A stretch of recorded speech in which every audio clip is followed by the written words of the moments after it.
Okay, we continue working with our boxman, and I'm going to add the new texture to my boxman, what I just finished in Photoshop.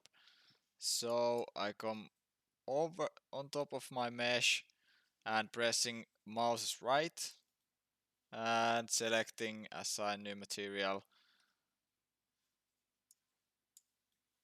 And from this assign new material menu, I will select Arnold and AI standard surface can be found here.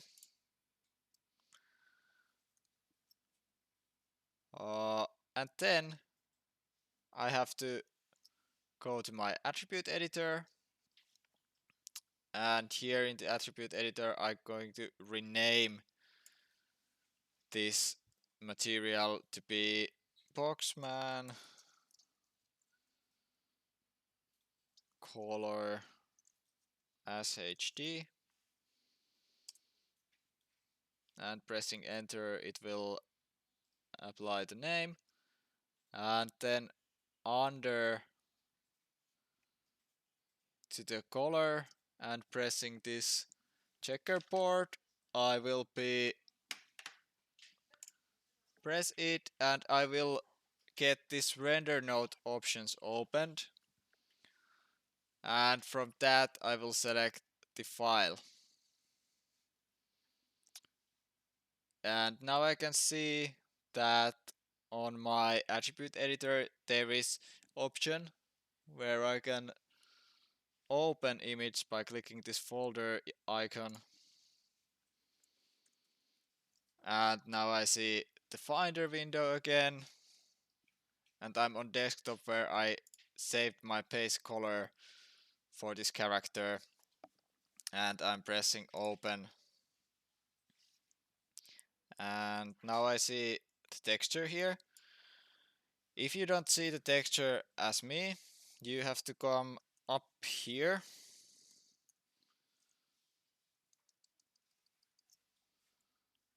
on the top of the 3D view, and the small ball icon with the chessboard is the one where you get your texture turned on this 3D view. So no need to render, we can preview our texture here as well.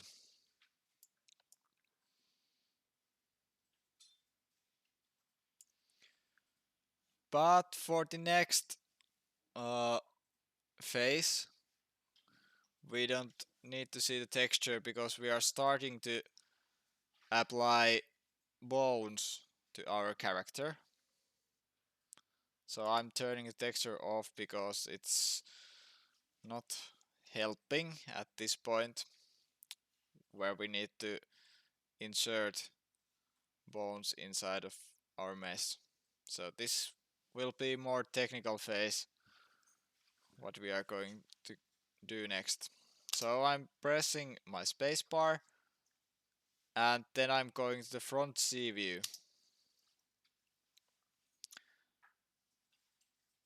And then I'm coming up here and I'm selecting this view mode called wireframe shaded. So it's basically the cube with wireframe on top of it. Because when I'm inserting the bones, I want to see where are my edges, so I can add the joints, aka bones, to their corrective places. So wireframe shaded helps you a lot in this next phase. The next thing what we are going to do is that we are coming here to the left corner, and we are actually changing this modeling from the drop down menu to be rigging, and now we can see that our set of tools will change, and we are getting new tools with what we can apply the bones.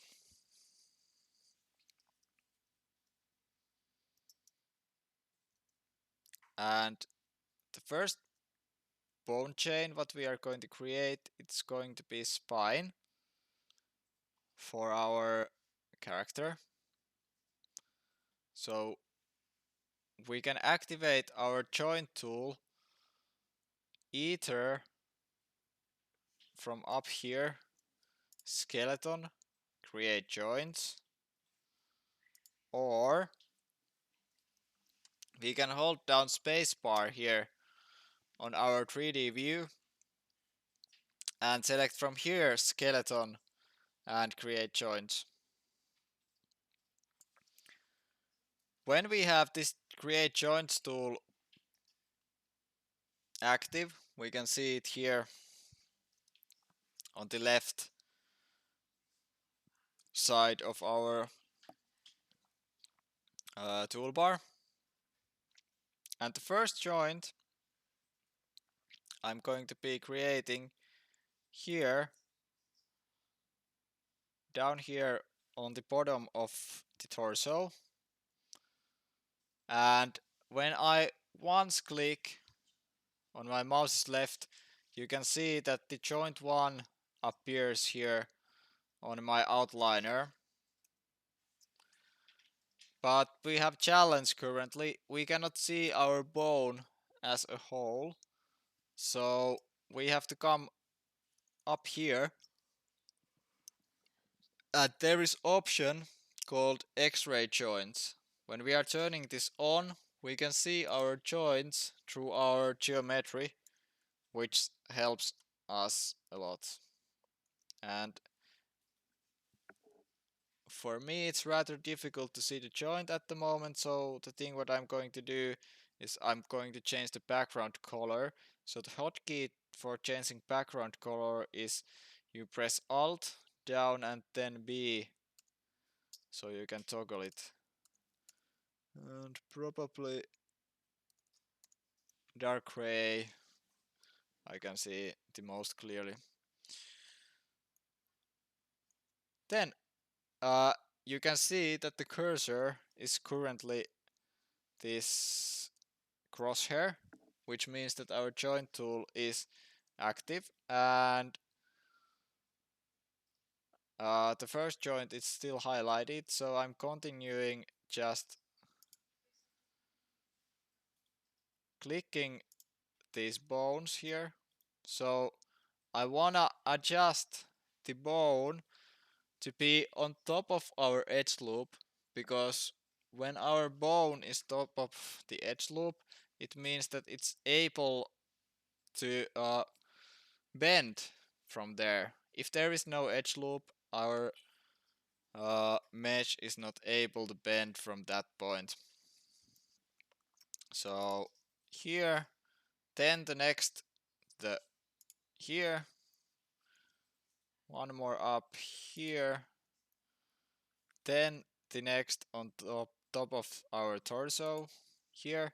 I'm trying to keep this bone chain in the middle line of our character, and then next joint on top of the head of our character. And then we can press Q to deactivate our joint tool.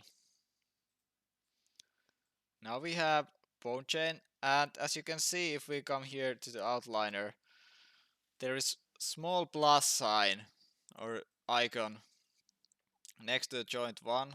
So I'm pressing from that, and then joint 2 appears, and joint 3, joint 4, joint 5, joint 6. Okay, so now we have 6 joints in our character. And the next thing what I'm going to do is I'm going to name these joints, because we are going to have at least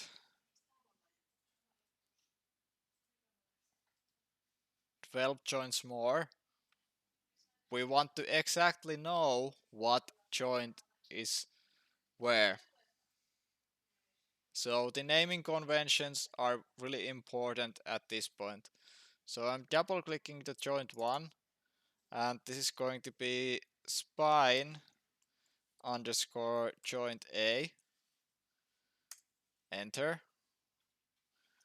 And now if you are smart, you are double clicking it again and pressing Command C, and then double clicking joint 2 and pressing Command V and just changing joint A to be B, and then I'm proceeding to the joint 3 and pasting again, and this is going to be C,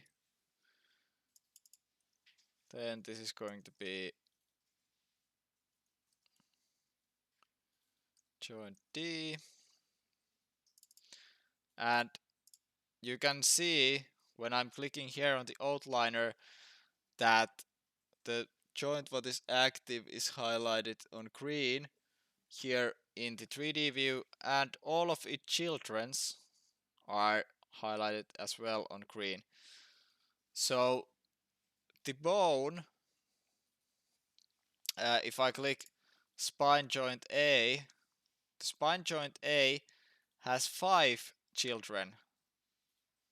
So every bone beneath some bone in the hierarchy is children to that bone. If I'm clicking joint 6, which I'm going to rename soon, I have only one bone highlighted, and that means it doesn't have any children. What does it mean to be children to another bone is that the bone is affected by transformations what we are applying to its parent. So if we are, for example, rotating the spine joint A, the whole character will be uh, or the whole spine will be rotated. But if we are rotating joint 6, none of other bones are not affected. So let's continue with the naming. So joint 5, this is going to be spine joint E, or actually this can be neck, joint A, and this could be head, joint A. You can develop your own naming conventions as long as it is somehow logical, because otherwise there is no sense to do any naming if it's not illogical. Okay. The reason why we applied these bones on this orthographic view is that the bones, as well as all the objects in the 3D space, they have their own rotation axes, their own rotation spaces, and when we are doing the bones on the orthographic view, we are getting those rotation values or the rotation spaces to be consistent through the whole chain. That is something what we are aiming for. So we want the consistency from the parent to the child. So it will be behaving the similar way or the similar manner. And now we can actually jump in the perspective view. And here in the perspective view, we haven't turned on the X-ray joints. So if you click here, we can see now the joints as well here. And if I'm turning around, I can see that my joints are where I want those be. So usually it's good that you are putting joints inside the mesh, or it should be kind of in the center, in the most cases in the center of your mesh. So the next phase, which is called weight painting, is affecting to the each vertex at that same, or it's working correctly. That's what I'm trying to say. Okay, and I think we are ready to proceed.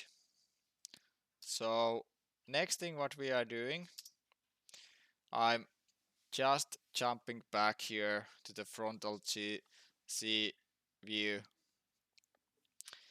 and as we can see here on the left under the scale icon, the insert joint tool is still hanging around because it's the last used tool. So now if I press mouse left, I can activate it again, and I'm ready to insert joints again. I don't have any other joints selected currently, which means that the joint tool will create new joint chain which is not connected to the anywhere. So there is no parent defined for next joint chain, and that's something what I want currently. I don't want these joints to be parent to none, not yet, but I want to create these joints for my arms and legs. So on top of my right arm, I'm going to click once here, and then the next I'm going to click here around the elbow of my character, and then on the wrist of the character, like this.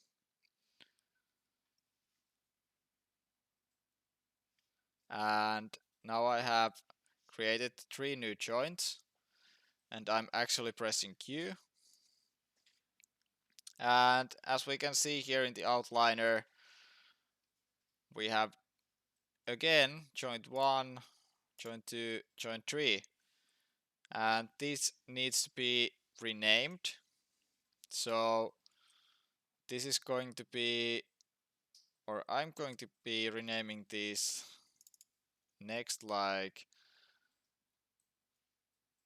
L, like, or R, like right, underscore arm,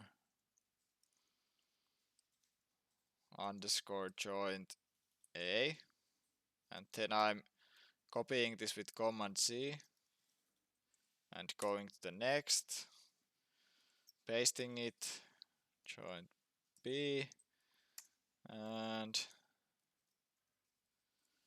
here joint C. Okay, now there is good names for my bones, and currently our arm joint C is active, so I'm clicking here on my mouse left on the empty area, and I want to proceed and create my legs joints as well. So because the joint tool was last used tool, I can click here, or then I can come up here to the skeleton and select this create joints, which is the same, but if you don't see our create joints tool, you can access it via skeleton. And then the next thing what I'm doing is that I just insert the joint here, and the next joint to the uh, knee, and last joint to the ankle. And now I have joints there, and I'm pressing the Q, so my tool is not more active or any more active. And then I'm pressing plus sign here and plus sign here. Now I have the whole hierarchy opened once again. And I'm going to rename this R leg joint A and command A, command C, copy it and joint to command V and selecting this to B or changing it to B, and then here joint C. Okay, and currently now I have all joints created, and the next thing what I want to do is the left side of the character, but I want to do it by mirroring, because otherwise it would be too difficult to try to match bones perfectly to the other side. So I will start from the R arm. I will select the first bone of the hierarchy, so I'm double clicking R arm joint A, and then I'm coming up here, the skeleton menu, and from the skeleton menu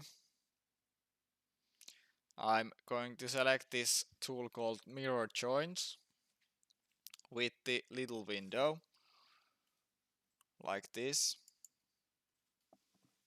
and the options window pops up, and then there is a couple of options what I need to figure out before I can mirror joints.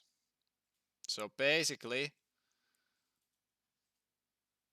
what I have to change here from the mirror across is YZ. The default is XY, but I think it's not going to work at this state, so it's YZ. And then the behavior is what we want. And here, replacement names for duplicated joints. We are going to type here, search for R underscore and replace with L underscore. And now, if we are pressing apply, we are getting here on the 3D view, we can see that we have bones, and here on the outliner, we are getting L arm joint A, L arm joint B, L arm joint C. So it renames and duplicates or mirrors the bones exactly the same place on the other side. And then I'm selecting this R leg. So by pressing mouse left, I'm selecting R leg, which is the first bone on the hierarchy, joint A. And then I'm pressing apply again, because when I'm pressing apply, the window doesn't, or I don't close the window. And then I get it mirrored down, or mirrored. And then I can close my window. And the next thing what we are doing here is we have to connect our bones or our legs and arms to our skeleton, because that's just what needs to be done. So, uh, the connecting happens on that manner that you go, for example, on top of your R arm joint A, so the shoulder, and we want to connect it to the chest bone around here. So when this is selected, I'm going to press my mouse middle button down, and then I'm just start to track it, and you can see that there is this dotted line now around the bone where I want to drop it. So it should be shown like this, that your when you are dropping your bone hierarchy into other bone, the dotted line should go over or should around the name of the bone. And now we can see that when I dropped this R arm here, first of all we see that okay, now it's connected to the next joint here, and this happens as well on here. So now we see visual hint here that okay, our shoulder is children to the head, but actually I don't want to put it on the neck, so I can come again on top of my R arm and press my mouse middle button down and drop it to the spine joint D.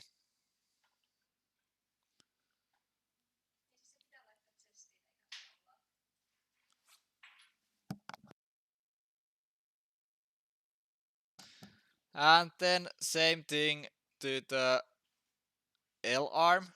So I'm clicking the first bone to be active, and then I'm pressing down my mouse middle button and dragging it up spine joint D and dropping it there. And now you can see that as well here. It's showing to be active. And for the legs, we are connecting these both to the spine joint A. So I'm pressing my leg joint A to be active, and then I'm pressing down my mouse middle button and dragging it all the way up here and dropping it there, and you can see now on the 3D view that it's connected. And same for the L leg, pressing down mouse middle button and dropping it here and connecting it.